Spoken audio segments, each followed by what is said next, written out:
Good morning, everyone.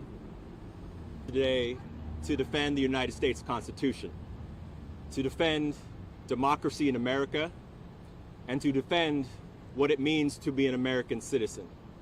We are thrilled that the court saw the seriousness and the urgency of the complaint and request for a temporary restraining order brought by the state of Washington, Oregon, Arizona, and Illinois, and are thrilled that the judge issued a temporary restraining order directing the United States government, the unconstitutional and un-American executive order attempting to eliminate birthright citizenship in America. This is step one, but to hear the judge from the bench say that in his 40 years as a judge, he has never seen something so blatantly unconstitutional sets the tone for the seriousness of this effort. I want to thank all of the men and women who put in hard work over the past year to prepare for something like this and who successfully argued the case today. We have an incredible team of men and women in the Attorney General's office in the state of Washington and working collaboratively with our colleagues across the country. We'll take your questions. Nick, you heard the argument that you didn't need to do this right now, that this wasn't even going to go into effect until next month. Why did you need the TRO today before the order actually went into effect? Well, first and foremost, the judge obviously disagreed with that argument, setting the tone for the urgency. And as our team laid out in court, this order effectively forces states to prepare for the effective date of that order, has an impact now, and more importantly, created a cloud of uncertainty for children being born here and in Seattle, all across Washington, and all across the country. And so the urgency by which we moved was effective and appropriate and supported by the court. Mr. Attorney General, what difference would it make if the substance of the order were passed by Congress and signed into law by the President? Well, in order to amend the United States Constitution, there is a pretty well laid out process to do that.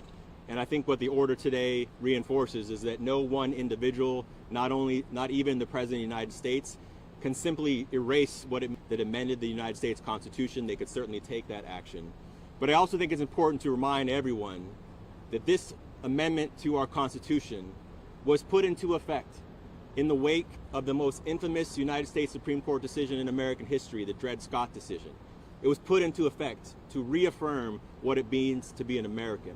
And so that's why this case was so important, and that's why we had to act now. Is this a nationwide order that you saw and was granted? This is a nationwide order. It essentially directs the United States government to take no further action in implementing the president's unconstitutional order. How old is this? You heard the DOJ in there acknowledge that this is likely going to SCOTUS. Are you confident in your arguments before that court as well? Well, we'll take one step at a time. But I see no reason why a court of appeals or even the United States Supreme Court would reach a different decision that was reached today. The Dred Scott decision, how old of a decision is that? The Dred Scott decision was from, one of my smart, 1860? 57, there we go. What's the next step in all this? Well, as we laid out today, so we moved for a temporary restraining order. The next step will be a preliminary injunction, which will allow for more thorough briefing. The TRO that was issued today has a 14-day effective date. So for 14 days, the United States government can take no further action implementing or enforcing this order. Well, we will be back in court, as will many other people across the country. Attorney General, can you talk about, because this order would expire before well, according to the government, before the executive order would actually take effect, why was this needed now? What are the immediate harms that are happening today? Well, there are two principally for the states. I mean, the states would have to start working on the potential impact of that effect to prepare for all of the changes that would happen to state government to recreate and re-implement these systems that are having dire financial and administrative impact on the state's citizens. And babies are being born today, tomorrow, every day, all across this country. And so we had to act now to provide back to the status quo, back what has been the law of the land for generations, that you are an American citizen if you were born on American soil, period. Nothing that the president can do will change that. Have you ever seen a judge kind of imply that the attorney shouldn't even be making the argument that he's making? Well, I've been in court enough to see a lot of frustrated judges, and I've been in front of Judge Coughenour before to see his frustration personally. But I think the words that he expressed and the seriousness that he expressed looked at the potential of this order, and since the order was issued, this is fairly obvious. This is fairly determined by the United States Supreme Court, and Congress and multiple executives have looked at it and agreed. And so I was not surprised to see Judge Coughenour sort of dismiss the absurdity of the order and the absurdity of the president's action. Attorney General, it's already being made a point on this order today. Well, look, we make our arguments based on the law and the merits and the facts. I try not to concern myself too much with who the judge is or what party was appointed them. But this is a Reagan appointee. He's been a jurist for 4 decades. He has seen arguments made by the Department of Justice appointing party. Mr. Attorney General, are you coordinating with plaintiffs in other districts?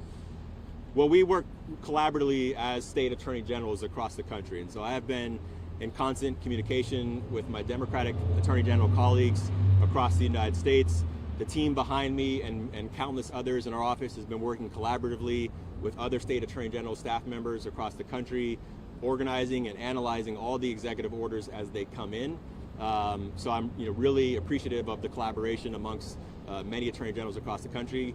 We are not working with the private parties who have brought their own cases, but obviously the claims are very similar. If you're collaborating with the other AGs, why file separately here in these 4 states, not with the other ones? We felt that Washington State had some unique interest at stake, and it is my job as the Attorney General of the state of Washington to defend not only the United States Constitution, but the Constitution of the state of Washington, and to protect our people. And so bringing a case with Oregon and Arizona and Illinois we thought was appropriate, but obviously working in collaboration with other states, and those cases will move forward as the days come. Attorney General, what do you think this holds?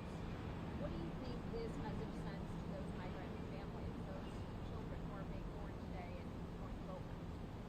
Well, first and foremost, I hope people are reassured that we will not shy away from taking on tough fights, that we will not shy away from taking action against illegal actions by the President of the United States or anyone else. This is step one. We have a long way to go. There are many other orders that are being issued by the President that will have potential impacts on people, but we are really relieved, frankly, that at least this court has seen the blatant unconstitutional action of this president, and now we're back to the status quo. We're back to the rule that has been the law of this land now for generations, that you are an American if you were born in the United States. Thank you very much, everyone. Thank you, sir.